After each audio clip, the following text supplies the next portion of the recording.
যুক্তরাষ্ট্রের মূল্যস্ফীতির চাপে আর্থিক সংকটে বহু পরিবার জীবনযাত্রার ব্যয় বাড়ায় খাবার কিনতে হচ্ছে ক্রেডিট কার্ডে, ভাঙতে হচ্ছে সঞ্চয়। ফ্লাইটে ফিলিস্তিনপন্থী বার্তার টি-শার্ট পরায় যুক্তরাষ্ট্রে ইউনাইটেড এয়ারলাইন্সের আপত্তি, লেখা ছিল শিশুদের ওপর বোমা হামলা, আত্মরক্ষা নয়। যুক্তরাষ্ট্রের তীব্র তাপপ্রবাহে পশ্চিমাঞ্চলে বিপর্যস্ত হয়ে পড়েছে জনজীবন, অতিরিক্ত গরমে বেড়েছে হিটস্ট্রোকের ঝুঁকি, দাবানলের আশঙ্কা। এবং সড়ক নির্মাণে বড় ধরনের ব্যবসায়িক ক্ষতির আশঙ্কায় ডালাসের জনপ্রিয় কফি শপ, ব্যবসা টিকিয়ে রাখতে ক্রেতাদের সহযোগিতা কামনা। উত্তর আমেরিকার রাজনীতি, অর্থনীতি, অভিবাসন ও আন্তর্জাতিক সম্পর্কে সর্বশেষ খবর নিয়ে আপনাদের জন্য আরটিভির বিশেষ পরিবেশনা আমেরিকান রাউন্ড আপ। আপনাদের সঙ্গে আছি আমি ইরামণি মণ্ডল। যুক্তরাষ্ট্রের নিত্য প্রয়োজনীয় খাদ্য কিনতে ঋণ ও সঞ্চয়ের উপর নির্ভর করছে লাখো মানুষ। নতুন এক গবেষণায় দেখা গেছে জীবনযাত্রার ব্যয় বাড়ায় অনেক পরিবার খাবার কিনতে ব্যবহার করছেন ক্রেডিট কার্ড, কেউ কেউ আবার ভাঙছেন জরুরি সঞ্চয়ও। গবেষণা বলছে খাদ্য কেনার জন্য ক্রেডিট কার্ড ব্যবহারকারীদের 1/4 বেশি সময় মতো পারছেন না ঋণ পরিশোধ করতে। গত 5 বছরে দেশটিতে খাদ্যপণ্যের দাম বেড়েছে প্রায় 32%। বিশেষজ্ঞদের মতে মূল্যস্ফীতির চাপে আয় ও ব্যয়ের ভারসাম্য নষ্ট হওয়ায় বহু পরিবার পড়ছে আর্থিক সংকটে। যুক্তরাষ্ট্রে ফিলিস্তিনপন্থী বার্তা সংবলিত টি-শার্ট পরায় ইউনাইটেড এয়ারলাইন্সের একটি ফ্লাইট থেকে প্রায় নামিয়ে দেয়া হচ্ছিল এক যাত্রীকে। নিউ জার্সির বাসিন্দা স্যাম সাদেহ দাবি করেন তার টি-শার্টে লেখা ছিল শিশুদের ওপর বোমা হামলা, আত্মরক্ষা নয়। বিমানের এক কর্মী টি-শার্টের লেখাটি নিয়ে আপত্তি জানান। পরে তাকে জানানো হয় টি-শার্ট বদলাতে হবে, না হলে তিনি বিমানে ভ্রমণ করতে পারবেন না। শেষ পর্যন্ত পোশাক পরিবর্তনের পর তিনি যাত্রা করেন। এ ঘটনায় তিনি যুক্তরাষ্ট্রের পরিবহন বিভাগে অভিযোগ করেছেন। তবে ইউনাইটেড এয়ারলাইন্স জানিয়েছে তাদের নীতিমালা অনুযায়ী আপত্তিকর পোশাক পরা যাত্রীকে ভ্রমণে বাধা দেওয়ার অধিকার তাদের রয়েছে।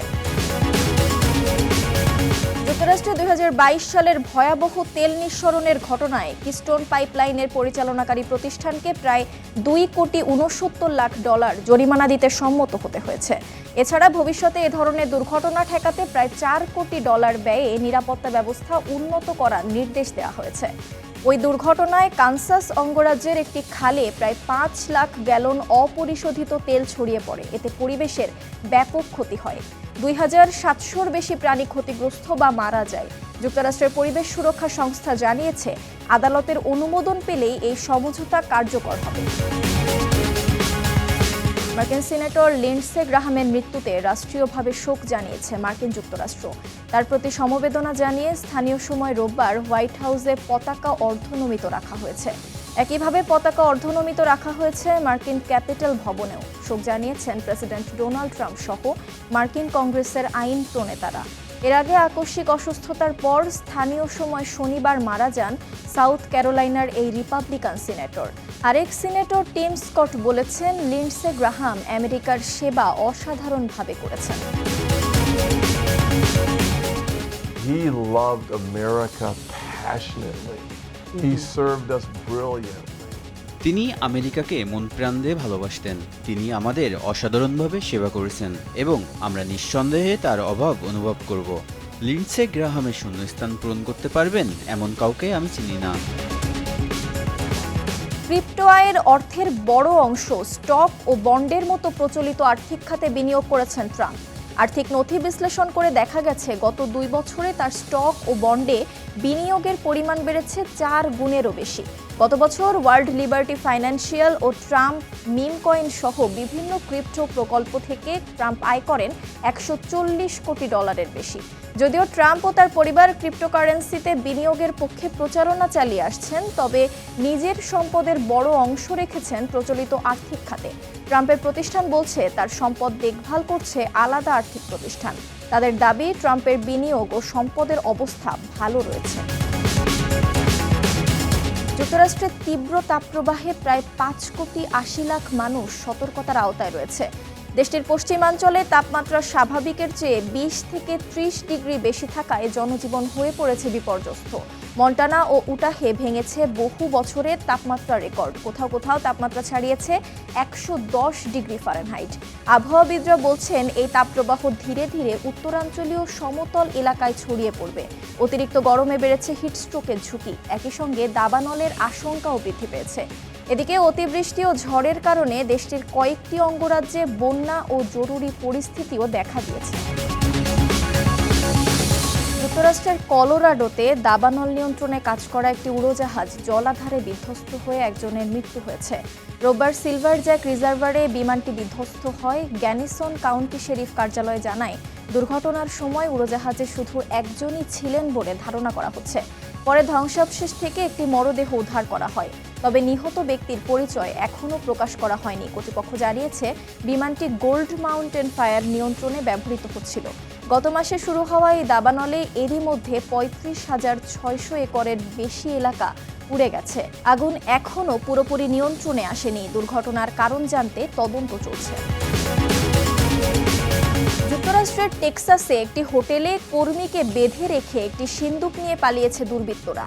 ফোর্ট ওয়ার্থ শহরের ওই হোটেলে বুধবার এই ঘটনা ঘটে। পুলিশ জানায়, প্রথমে অস্ত্রধারী ব্যক্তির খবর পেয়ে ঘটনাস্থলে যায় তারা। পরে এটিকে ডাকাতির ঘটনা হিসেবে শনাক্ত করা হয়। তদন্তকারীদের তথ্য অনুযায়ী সন্দেহভাজনরা হোটেলে ঢুকে এক কর্মীকে নিয়ন্ত্রণে নেয়। পরে তার পা বেঁধে ফেলে। এরপর সেখান থেকে একটি সিন্দুক নিয়ে পালিয়ে যায় তারা। ঘটনায় ওই কর্মী আহত হননি, তবে এখনও কাউকে গ্রেপ্তার করা যায়নি। হামলাকারীদের শনাক্তে তদন্ত চলছে। সড়ক নির্মাণ কাজের কারণে বড় ধরনের ব্যবসায়িক ক্ষতির আশঙ্কায় রয়েছে যুক্তরাষ্ট্রের ডালাসের জনপ্রিয় একটি কফি শপ। 20 জুলাই থেকে দোকানের সামনের সড়ক 6 সপ্তাহের জন্য বন্ধ থাকবে। প্রয়োজনে এই সময় আরও বাড়তে পারে। 2023 সালে চালু হওয়া জুজুস কফি সম্প্রতি একটি বিশেষ কফি পানীয় সামাজিক যোগাযোগ মাধ্যমে ভাইরাল হওয়ার পর ব্যাপক জনপ্রিয়তা পায়। তবে মালিকদের আশঙ্কা, সড়ক বন্ধ থাকলে দোকানে ক্রেতা কমে যাবে। এতে বিক্রি প্রায় 50% পর্যন্ত কমে যেতে পারে বলে ধারণা করছেন তারা। ব্যবসা টিকিয়ে রাখতে এখন ক্রেতাদের সহযোগিতা কামনা করেছেন কফি শপটির মালিকরা। টিকিট ছাড়া দর্শকের হুড়োহুড়িতে যুক্তরাষ্ট্রের নিউ ইয়র্কের ইয়াংকি স্টেডিয়ামে জেডের কনসার্ট কয়েক ঘন্টা পিছিয়ে যায়। আয়োজকরা জানান, বিপুল সংখ্যক টিকিটবিহীন মানুষ প্রবেশপথে জড়ো হয়ে নিরাপত্তা বেষ্টনী ভাঙার চেষ্টা করে। পরিস্থিতি নিয়ন্ত্রণে স্টেডিয়ামের সব গেট দীর্ঘ সময় বন্ধ রাখা হয়। এতে টিকিট থাকা দর্শকরাও বাইরে আটকে পড়েন। পরে মধ্যরাতের পর শুরু হয় কনসার্ট। জেড জানান, দর্শকদের নিরাপত্তার কথা চিন্তা করেই অনুষ্ঠান পিছিয়ে দেওয়া হয়েছিল। নিউ ইয়র্ক ফায়ার সার্ভিস জানায়, বিশৃঙ্খলার সময় 6 জন আহত হন। পরে তাদের চিকিৎসা দেওয়া হয়। তবে তাদের কারো আঘাত গুরুতর ছিল না। দীর্ঘ অপেক্ষায় ক্ষুব্ধ হলেও শেষ পর্যন্ত কনসার্টের আয়োজন নিয়ে সন্তুষ্টি প্রকাশ করেন অনেক দর্শক। এ পর্যন্তই আমেরিকান রাউন্ড আপ। উত্তর আমেরিকার গুরুত্বপূর্ণ সব আপডেট পেতে আরটিভির সাথেই থাকুন। মতামত জানান আরটিভির সামাজিক যোগাযোগ মাধ্যমে। সবাই ভালো থাকুন।